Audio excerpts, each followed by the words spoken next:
সরকারের পতনের পর দাবি উঠেছে দেশের ক্রীড়াঙ্গন ঢেলে সাজানোর।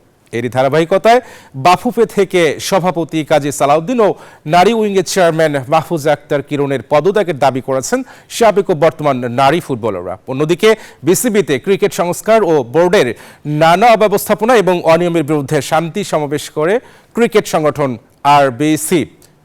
দুর্নীতিমুক্ত ক্রীড়াঙ্গন গড়ার দাবি জানান জাতীয় পুরস্কারপ্রাপ্ত সাবেক জাতীয় খেলোয়াড়রা। বিস্তারিত রিপোর্টে। সরকার পরিবর্তনের পর দেশের ক্রীড়া অঙ্গনে শুরু হয়েছে পালাবদল। দেশের ফুটবলের সর্বোচ্চ নিয়ন্ত্রক সংস্থা বাফুফে গত 16 বছর বাফুফের সভাপতি হিসাবে দায়িত্ব পালন করে আসছেন সাবেক কিংবদন্তি ফুটবলার কাজী সালাউদ্দিন। বিভিন্ন সময় অনিয়ম, দুর্নীতি এবং প্রাতিষ্ঠানিক কাজে অবহেলার অভিযোগ উঠেছে তার বিরুদ্ধে। শুধু সালাউদ্দিন নয়, নারী উইংয়ের চেয়ারম্যান মাহফুজা আক্তার কিরণের বিরুদ্ধেও রয়েছে একই অভিযোগ। এমন অবস্থায় কাজী সালাউদ্দিন ও মাহফুজা আক্তার কিরণের পদত্যাগের দাবি করেছেন সাবেক ও বর্তমান নারী ফুটবলাররা। তার জন্য মহিলা ফুটবল শুধু না, দেশের ফুটবল ছেলেদেরটা সহ ক্ষতিগ্রস্ত হয়েছে। ওনারা কখনোই কোনো খোঁজ খবর রাখেনি। খেলাদের ন্যাশনাল টিম থেকে খেলে এসেছে, লোকাল বাসে করে পাঠিয়ে দিয়েছে। সরকার পতনের পর অস্থিরতা কাজ করছে ছেলেদের ফুটবলেও। কয়েকটি ক্লাব আগেই জানিয়েছে খেলবে না প্রিমিয়ার লিগ। তাতে বিপাকে পড়েছেন ফুটবলাররা। 7 দফা দাবিতে ফেডারেশনের সামনে মানববন্ধন করেছেন তারা।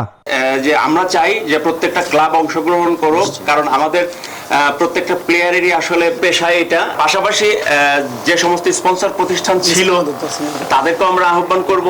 মিরপুরে বিসিবির সামনেও বোর্ড সংস্কার ও নানা অব্যবস্থাপনার বিরুদ্ধে শান্তি সমাবেশ করেছে ক্রিকেট সংগঠন আরবিসি, যেখানে ছিলেন জাতীয় লিগে খেলা ক্রিকেটাররাও। অনেক নারী ক্রিকেটাররা রিকশায় করে স্টেডিয়ামে আসছে প্র্যাকটিস করতে। তারা ন্যাশনাল ক্রিকেটার, ন্যূনতম সেফটিও তো তাদের প্রয়োজন হয়। তো এই যে বৈষম্যটা দূর করে তারপরে না হয় নারী ক্রিকেট নিয়ে আপনারা এত ভাবেন। বাফুফে ও বিসিবির মতো দুর্নীতি ও অনিয়মের বিরুদ্ধে সোচ্চার হয়ে রোলার স্কেটিং কমপ্লেক্সে মানববন্ধন করেছেন ক্রীড়া অঙ্গনের বিভিন্ন ফেডারেশন, জাতীয় পুরস্কার প্রাপ্ত সাবেক ও জাতীয় খেলোয়াড়রা। যেভাবে আমাদের ক্রীড়াক্ষেত্র পরিচালিত হয়েছে, আমরা চাই না সেভাবে চলুক। পরিবর্তনটা চেয়েছে, সেই পরিবর্তনের দিকে বোধহয় আমাদের যাওয়া উচিত। তাদের প্রত্যাশা, দ্রুত এই সমস্যার সমাধান করবে যুব ও ক্রীড়া মন্ত্রণালয়।